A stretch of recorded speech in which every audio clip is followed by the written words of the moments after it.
들으시기 바랍니다.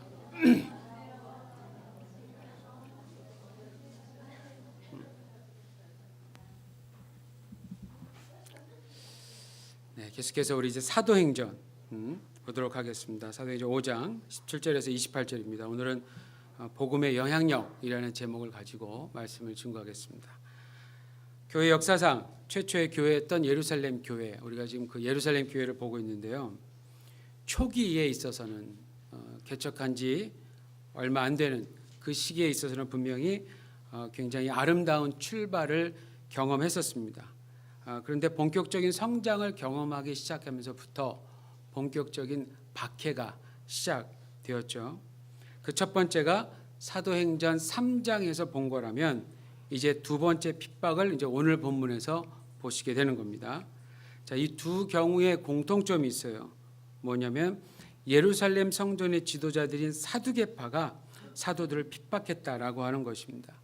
사두개파. 그런데 오늘 본문 17절을 보시면, 오늘은 이 본문이 길기 때문에 우리 성경을 펴서 성경을 보시면서 한번 말씀을 들으시길 바랍니다. 그 본문 17절을 보시면 그들이 왜 사도들을 핍박했는가에 대한 결정적인 이유가 나와요. 이게 이유입니다. 바로 질투라고 나오죠. 근데 이게 어떤 질투냐면 종교적인 질투예요. 종교적인 질투. 지난번에 보았던 5장 12절에서 16절에는 사두개인들의 첫 번째 박해에도 불구하고 계속해서 오히려 더 자신들의 세력이 확장되어 가는 예루살렘 교회의 모습이 기록되어 있었습니다. 바로 그러한 모습 때문에 그 당시 예루살렘 성전에서 이 최고의 그 아주 강한 기득권을 가졌던 사두개인들이죠. 이들이 마음속으로 사도들을 굉장히 시기하게 된 겁니다. 예루살렘 교회의 지도자들인 사도들과 이제 비교해 보는 겁니다. 비교해 볼 때 당연히 역사적으로도 자기들이 오래됐고 나름대로 자랑할 만한 전통을 가졌다고도 자부하고 있었던 사두개인들 아닙니까? 그런데 예루살렘 주민들을 넘어서 이제는 예루살렘 부근의 사람들까지 사도들에게 아주 큰 매력을 느낀 거예요. 자, 이런 상황을 도저히 그냥 지나칠 수는 없었던 겁니다. 사두개인들이. 18절을 보십시오. 이번에는 단순히 베드로와 요한뿐만이 아니라 사도들을 잡은 거예요.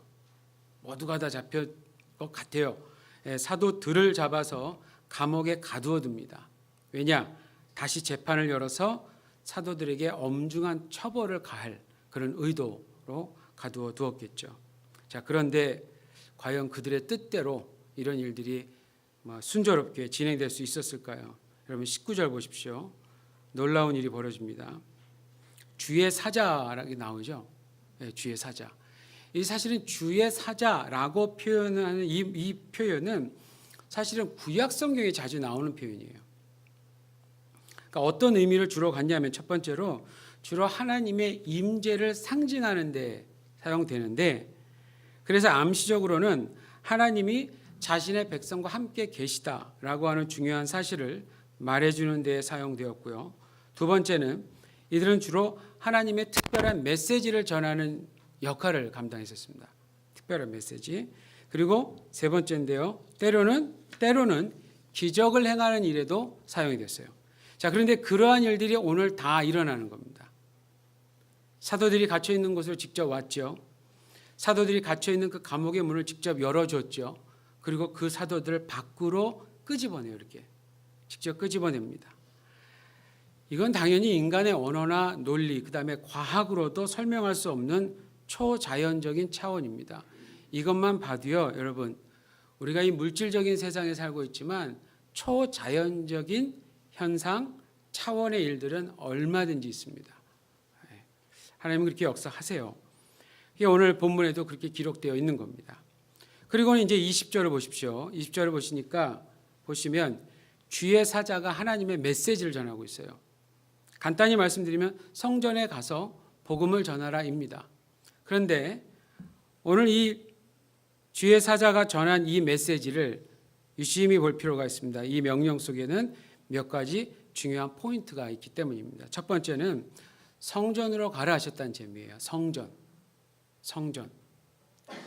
그 당시 성전은 유대인들에게 있어서는 대대로 하나님께서 자신을 계시하던 곳으로 알려진 곳입니다. 유대인들에게서는 없어서는 안 될, 여러분 지금도 마찬가지예요. 지금 유대인들에게도 꿈은 예루살렘의 성전이 다시 세워지는 일일 겁니다. 하여튼 그만큼 중요했어요. 중요한데 요한복음 2장 21절을 보니까 예수님은 그들이 그렇게 중요하게 여기는 그 건물 성전을 자신과 동일시하셨습니다. 이런 장면이 요한복음 2장 21절에 기록이 되어 있어요. 그러니까 이게 무슨 의미냐면 성전은 화려하고 웅장한 모습 때문에 의미 있는 것이 아니고요. 성전만이 가지고 있었던 메시지와 역할 때문에 큰 의미가 있는 것이다라는 겁니다. 하나님의 메시지가 예수 그리스도를 통해 전달되는 것처럼 하나님의 성전이라면 그야말로 하나님의 메시지가 전해졌어야만 했던 거예요. 여러분 하나님의 메시지가 뭡니까? 궁극적으로 예수 그리스도예요. 그렇죠? 그러니까 예수님께서 성전을 자기와 동일시 여기신 거예요. 그런데 그 당시 성전의 모든 일을 담당했던 사두개인들은 우리가 이미 배웠던 것처럼 하나님의 말씀에 입각해서 철저한 신앙생활을 하던 자들이 아니었어요. 그저 현실에 치중한 정치인들이었다. 나쁜 정치인들인 거죠. 나쁜 정치인들. 정치인이 다 나쁜 게 아니니까. 현실에 치중한 정치인들이었다. 나쁜 정치인들이었다라고 표현하는 것이 더 맞다고 봅니다. 종교 지도자라고 말하기가 좀 어려워요. 그러니 자, 그러한 자들이 성전에 있다면 하나님의 말씀을 올바르게 전해야 하는 성전의 역할을 제대로 해낼 수가 있었겠습니까? 성전의 입장에서 보면 이건 위기예요. 하나님의 말씀이 제대로 전해져야 될 곳에 그런 인물이 없었다라는 거예요. 이건 위기예요. 그렇기 때문에 하나님의 성전에서 메시지를 전하려면 진짜 하나님의 메시지를 가지고 있는 자들이 가서 전해야 하는 거예요. 예수 그리스도를 통해서 인류를 향한 하나님의 진정한 사랑과 뜻이 무엇인지 단지 지식적으로뿐만이 아니라 체험적으로 알고 있는 사도들이야말로 성전에서 메시지를 전하고 가르칠 자격이 있는 충분한 사람들이었습니다. 자, 두 번째 포인트는요. 주의 사자가요. 복음을 생명의 말씀이라고 말한 점이에요. 생명의 말씀. 자, 이 표현을 사도 바울은 나중에 사도행전 13장 26절에서 구원의 말씀이라고도 표현합니다. 그러니까 사도들이 하나님의 성전에서 전해야만 했던 계시의 말씀은 뭐냐? 사람을 살리는 구원에 관한 복음이었어요. 사람을 살리는 구원에 관한 복음. 그래서 복음, 생명의 말씀, 구원의 말씀 이게 다 같은 의미예요. 즉 예수 그리스도에 관한 사실이 좋은 소식이 되는 이유는 예수님만이 사람들에게 영원한 생명을 주시기 때문입니다. 그러니까 성전에서 전해야만 했던 하나님의 메시지, 곧 사람을 살리는 메시지다라는 의미예요. 사람을 살리는 메시지. 그렇기 때문에 그 메시지는 사람이 사느냐 죽느냐의 중요한 문제와 직결되기 때문에 당연히 이제 세 번째 포인트입니다. 당연히 다라는 말 나오죠, 여러분. 20절을 보시면 20절인가요? 그렇죠? 20절에 보시면 나옵니다. 다, 즉 복음의 내용 모든 것을 백성에게 전해야만 했던 것입니다. 복음 자체가 생명의 말씀이기 때문에 복음을 전하는 사람은 복음에서 무엇을 빼고 더하거나 할 수 있는 선택의 여지가 없다라는 거예요. 있는 그대로 다 얘기를 해야 됩니다. 하나님은 사람을 구원하는 일에 있어서 이 복음의 내용 전부를 다 사용하시기 때문에 그래요. 그 결과 누구든지 이 생명의 말씀을 듣고 예수님 믿으면 영원한 생명을 얻을 뿐만이 아니고 인생의 진정한 의미 또한 발견하게 될 겁니다.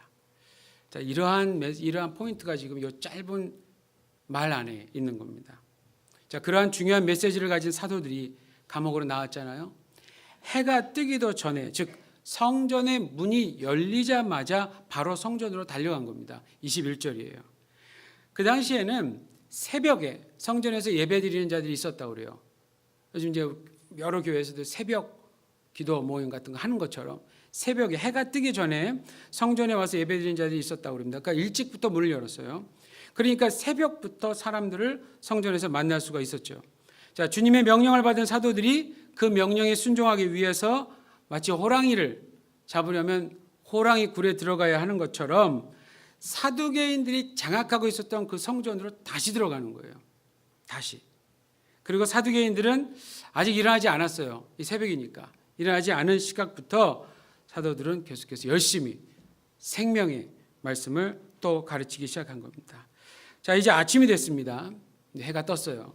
그리고 대제사장과 그와 함께 있는 이 사람들이 영향력 있는 더 많은 사람들을 총동원했습니다.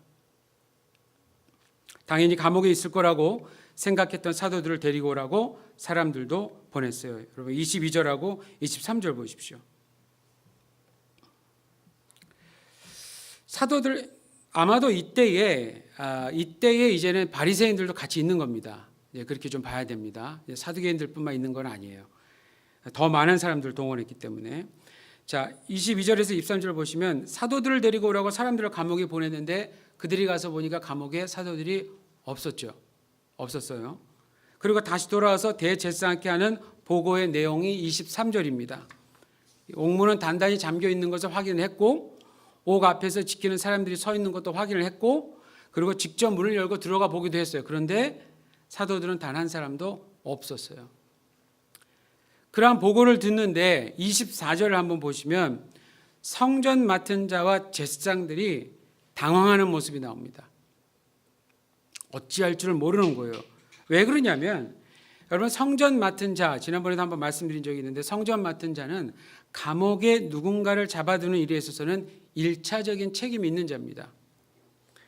그런데 감옥에 있어야 할 자들이 없으니까 당연히 황당하고 당황했겠죠.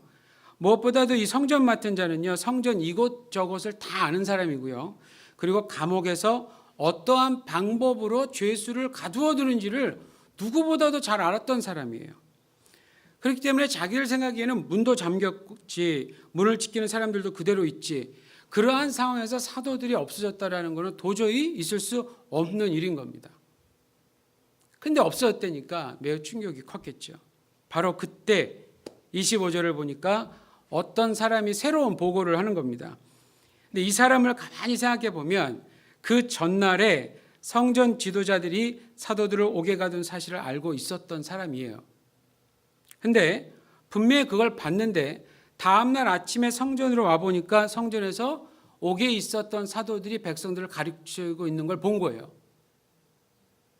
그래서 바로 달려가서 대제사장과 함께 있는 관리들한테 이야기를 한 거죠. 26절을 보십시오. 그래서 다시 명령해서 그들을 잡아오라고 갔어요. 성전 맡은 자가 자신의 부하들과 같이 가서 사도들을 데리고 왔습니다. 근데 여러분 여기서 잡아오다라는 말이 있죠. 26절에. 그렇죠? 잡아오다라고 하면은 느낌이 어떻습니까? 기분 좋지 않은 느낌이죠. 데리고 오다도 아니고 모셔오다도 아니고. 근데 사실 이 단어가 우리말로는 이렇게 번역되는데 헬라어, 고대 그리스어로 보면은 정중히 데리고 오다예요. 정중히. 그러니까 26절에 나와 있는 대로 마치 죄수를 체포하듯이 하지는 못했다라는 의미입니다. 이게 중요한 의미인데요. 왜 그랬을까 생각해 봐야 돼요. 어떻게 해서든지 사도들의 활동을 막으려고 했던 사람들 아니에요, 이 사람들? 충분히 그럴 만한 권력이 있던 사람들 아닙니까? 그런데도 불구하고 왜 정중히 이들을 모셔왔을까? 26절 마지막 부분에 답이 나와 있어요. 뭐라고 나와 있죠? 백성들이 돌로 칠까 두려워함이로라. 이게 무슨 의미일까요? 왜 갑자기 백성들이 돌로 치려고 했을까?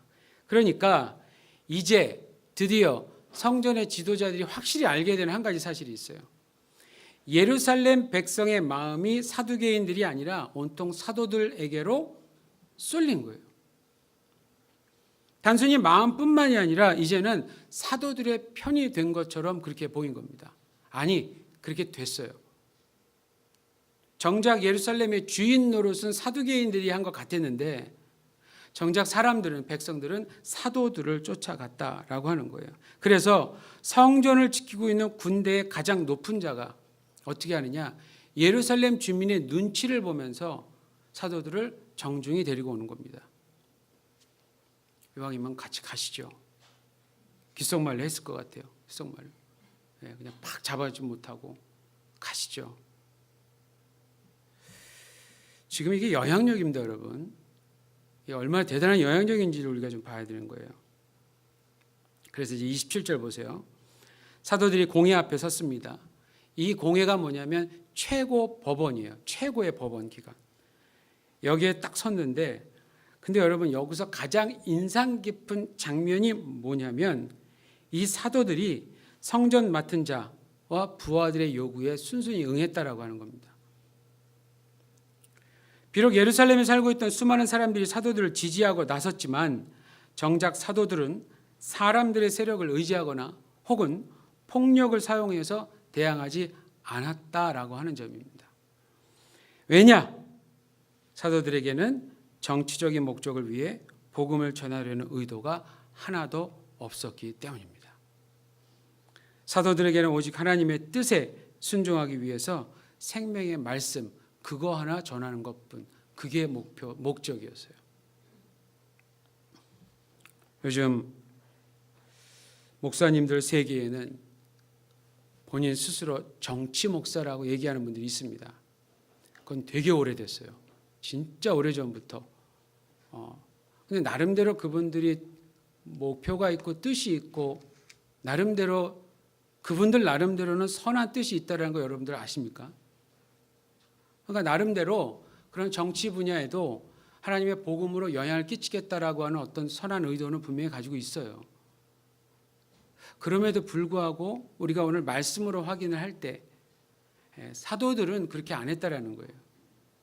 굳이 그런 어떤 정치적인 의도를 가지고 그 현장에 직접 뛰어들어서 무엇을 하지 않았다라고 하는 것은 우리가 좀 잘 지켜봐야 돼요. 근데 여러분 이러한 모습이 예수님에게서 동일하게 발견되는 모습이었습니다. 생각해 보십시오. 메시아이신 예수님 역시 그 당시 사두개인들이 행했던 정치적인 방법으로 메시아가 되신 것이 아니셨어요.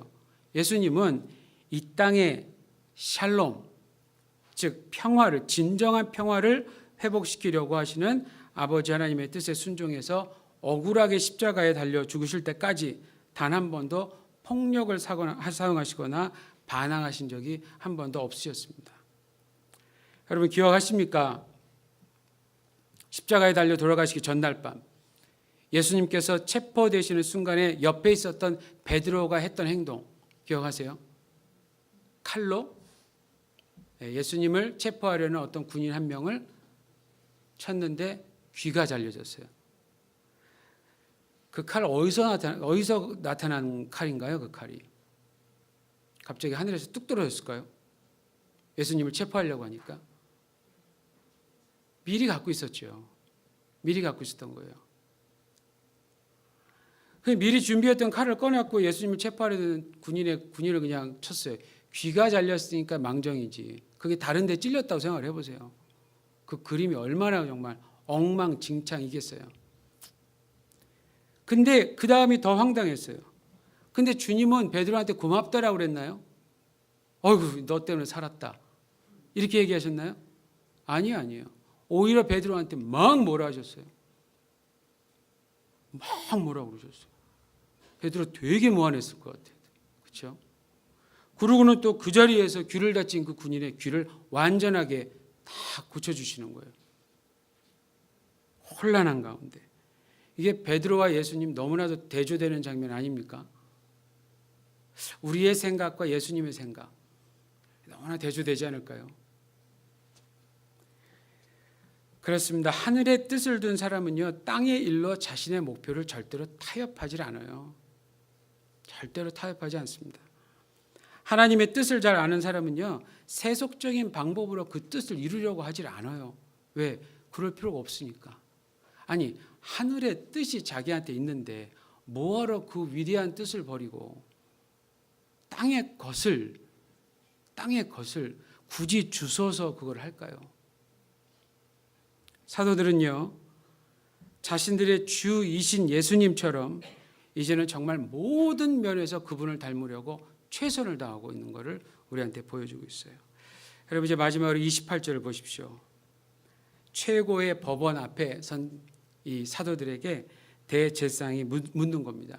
근데 사실은 자세히 보시면 이건 묻는 게 아니라 따지는 거예요. 따지는 세 가지 내용이 있습니다. 첫 번째, 이 이름이라고 얘기합니다, 여러분.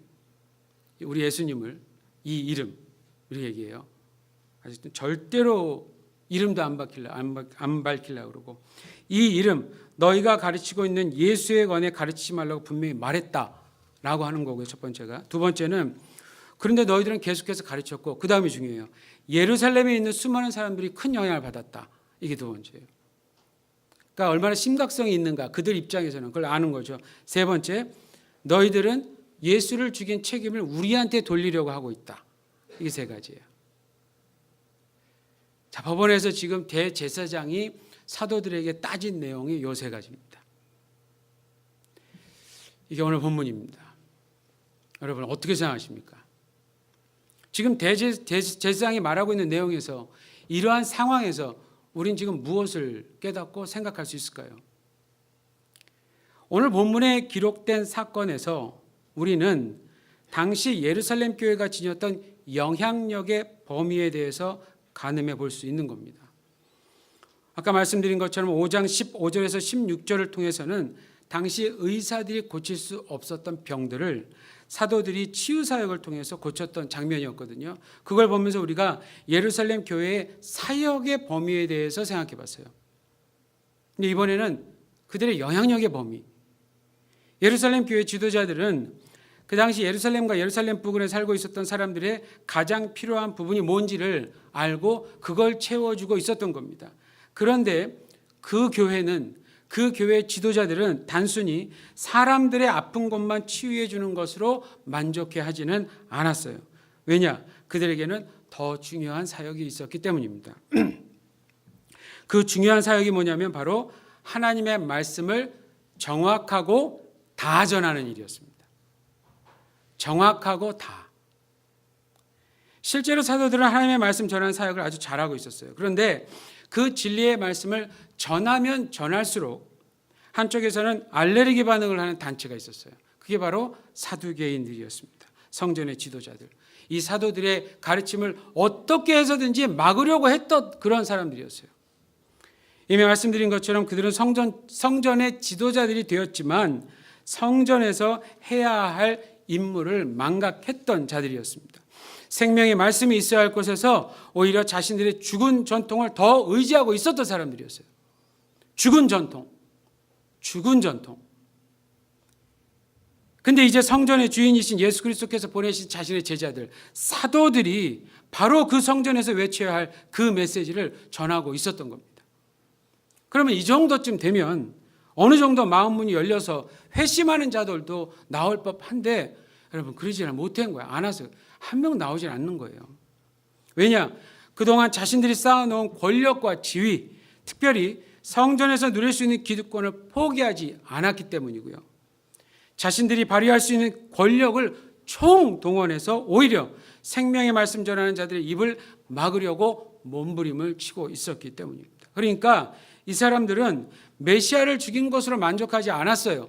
이제는 메시아가 보낸 사도들도 제거하려고 하고 있는 겁니다.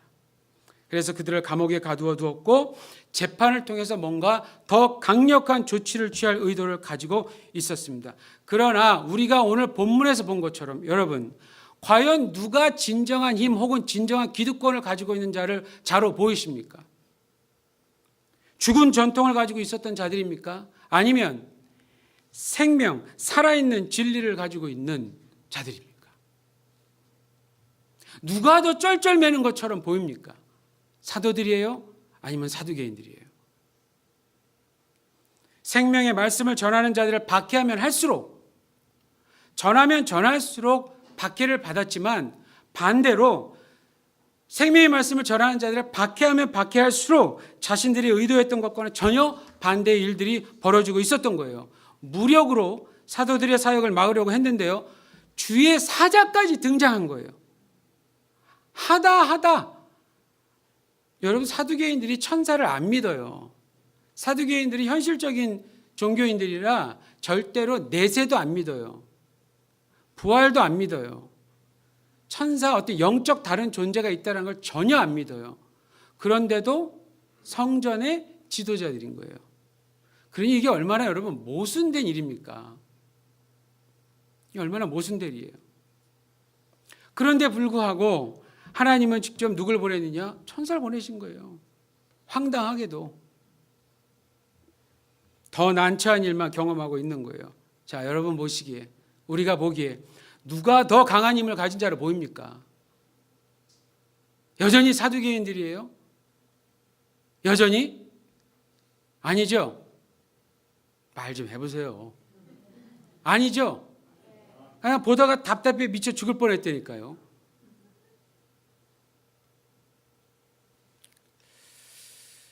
지금 이게 뭘 보여주는 거냐면, 예루살렘 교회의 지도자들은 사실 우리가 보기엔 복음만 전했잖아요. 근데 실제로 그들이 끼친 영향력은 사회적으로도 정치적으로도 생각보다 굉장히 넓게 영향력을 끼치고 있었다는 거예요. 그것도 매우 강하게.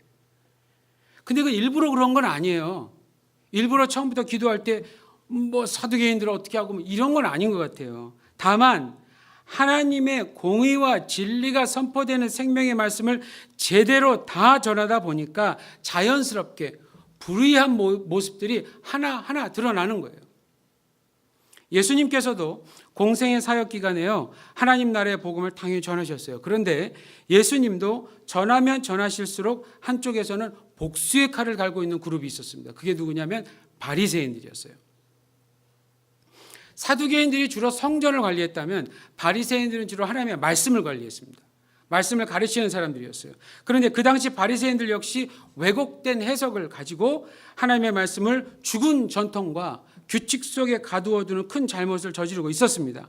말씀이신 예수님이 그걸 보고 가만히 있겠습니까? 당연히 지적을 하셨죠. 그 이후부터 바리새인들은 말도 안 되는 짓들을 해요. 뭐냐? 자신들과는 그동안에 한 번도 타협하지 않고 동맹하지 않고 동조하지 않았던 사두개인들과 동맹을 맺고 예수 죽이는 데에 성공을 합니다. 하지만 우리 하나님은 예수님을 죽음 가운데서 다시 살려내심으로써 그들이 행한 짓들이 모두 잘못된 것이라는 것을 명백히 증명하신 거예요. 여러분, 왜곡되고 거짓된 해석들은요, 생명의 말씀 앞에 다 드러나게 되어 있다니까요. 그러니까 이단들 앞에 떨지 말고, 쓸데없는 세속적 생각이나 이런 모든 자랑 앞에서 떨지 말고 복음 하나 가지고 당당하게 살면 된다니까요. 사도들은요, 절대로 정치적인 야망을 가지고 있었던 사람들이 아니에요. 이 사람들. 예를 들어서 사두개인들 몰아내고 성전을 제대로 운영해보자. 얼마나 좋은 계획입니까, 사실은. 그 못된 사람들이, 잘못된 사람들이 하나님의 성전을 지금 장악하고 있는데, 그럼에도 불구하고 사도들은 그런 계획 가지지 않았어요.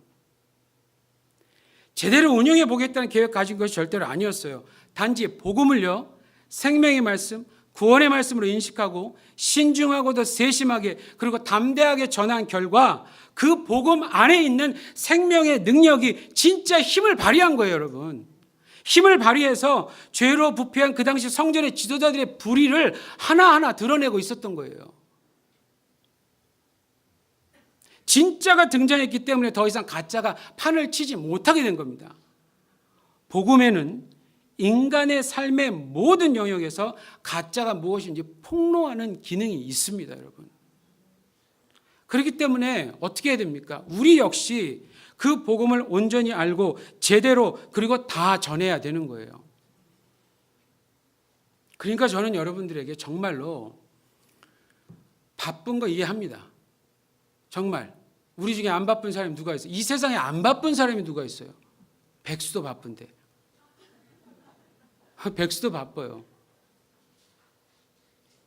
저도 한번 쉬어본 적이 있거든요. 97년도인가에. 야, 정말 지금 생각 되게 바빴어요. 너무 바빠서 나중에 아팠어. 미국에서 유학하다 아파서 쉬러 한국을 나갔는데 너무 바빴어요. 그때 지금의 제 아내를 만나서 연애하느라고 정말 바빴어요. 없는 살림에 연애도 하면서 그렇게 사는데 이게 너무 바쁜 거예요. 정말 눈코 뜰 새 없이. 여러분, 이 세상에 안 바쁜 사람 없고요. 안 어려운 사람 없고. 예? 근데 여러분, 이대로 가는 일은 성경에서 그런 사람들을 어떻게 비유하냐면 배가 있잖아요. 배가. 아무리 멋진 배, 큰 배가 있어도 방향 키 있죠. 이게 없는 걸로 비유를 해요. 생각을 해보세요. 아무리 의리의리하게 겉만 멀쩡하고 내부 구조가 아무리 좋아도 방향 키가 없으면 어떡합니까? 못 가잖아요. 그러면 그냥 물이 어디로 흐르는지에 따라 이렇게 흘러갈 수밖에 없어요. 그래서 성경은 세상의 조류에 그대로 흘러가는 사람으로 묘사를 합니다. 여러분, 사도들이 왜 성경은 지금 누가가, 이 사도행전의 저자인 누가가 왜 이렇게 구체적으로 기록을 했느냐? 여러분, 복음은 생명의 말씀이기 때문에 이 복음을 오늘 주의 천사가 말하는 것처럼 다 전해야 되는 거예요. 다 전해야 되는 거예요. 노골적이다 해도 다 전해야 되는 거예요. 그러려면 어떻게 됩니까? 다 알아야 돼요. 다 알아야 돼요. 여러분, 정말 다 아세요? 복음의 그 깊이를 다 아세요? 복음이 얼마나 막강한 건지 그 위력을 아세요? 이걸 만약에 모른다면, 알면 다행이지만 모른다면 이건 위기예요. 모르면 모른다고 가만히 있을 것이 아니라 배우셔야 돼요. 성경 읽어야 되고 매일매일 묵상해야 되고 졸리면서도 봐야 될 책은 다른 잡지가 아니라 전화기가 아니라 컴퓨터가 아니라 성경이 하나예요. 왜냐하면 이게 아니면 살 수 없기 때문에 그래요. 성경이 얼마나 당당한데요, 여러분. 이게 얼마나 막강한 힘을 가지고 있는데요. 근데 이거 없이 성도가 되겠다고요? 안 돼요. 그 일은 있을 수가 없어요. 그런 일들은. 크리스찬들은 성경의 사람들입니다. 우리의 독특한 점은 성경의 사람들이라는 것에 있어요. 성경 빼면 시체예요, 시체. 이걸 알아가기 위해 정말 몸부림을 치셔야 돼요. 복음이 다 전해져야만 역사가 일어납니다. 0.1%도 빠지면 그건 복음이 아니에요. 아니, 복음이 될 수가 없어요. 복음을 온전히 알고 제대로 다 전하면, 그렇게만 하면 굳이 말하지 않아도 사람들은 무엇이 진짜고 무엇이 가짜인지를 다 알게 되어 있습니다. 복음이란 주의 천사가 표현한 대로 생명의 말씀이고요. 그야말로 생명력을 지닌 위대한 말씀입니다. 그렇기 때문에 제대로 그리고 다 전하기만 하면 그 말씀이 끼칠 수 있는 영향력이란 우리의 상상을 초월합니다. 복음은 단순히 누군가에게 영원한 생명만 제공하지 않습니다. 그것과 함께 그 사람이 관계하고 있는 삶의 모든 영역에까지 제대로 영향을 끼치는 것. 그게 바로 복음이에요. 그게 바로 복음이에요. 우리는 오늘 본문의 사도들을 통해서 그것이 무엇인지 아주 잘 본 겁니다. 굳이 그러려고는 안 했는데 사도들이 전한 복음은 잘못된 자세와 잘못된 방향을 가지고 잘못된 하나님이 주신 권력을 잘못된 방향으로 쓰고 있는 잘못된 사두개인들을 향한 아주 무시무시한 회초리가 되고 있던 것입니다. 굳이 그렇게 하려고 했던 건 아니었습니다. 그러나 복음이 그러한 일을 하고 있는 겁니다. 어떨 때요? 복음의 내용을 다 전했을 때. 기억하십시오. 복음은 생명의 말씀이고 사람을 살리는 능력입니다. 그리고 모든 영역에 영향을 끼치는 하나님의 진리입니다. 그렇기 때문에 결론은 하나예요. 복음으로, 오직 복음만으로 영향력 있는 삶을 살아가시기 바랍니다. 기도하겠습니다.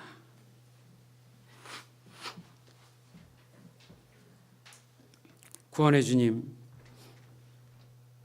오늘도 우리에게 생명의 말씀을 주셔서 감사드립니다. 복음이 무엇인지 중요한 부분을 인식할 수 있도록 가르쳐 주셔서 감사드립니다. 오직 복음으로만 개인, 가정, 직장, 교회 등 우리가 실제로 접하고 있는 모든 분야를 회복할 수 있음을 믿습니다. 주의 사자가 사도들에게 명령했던 것처럼 우리 모두도 생명의 말씀을 다 전할 수 있도록 도와주시옵소서.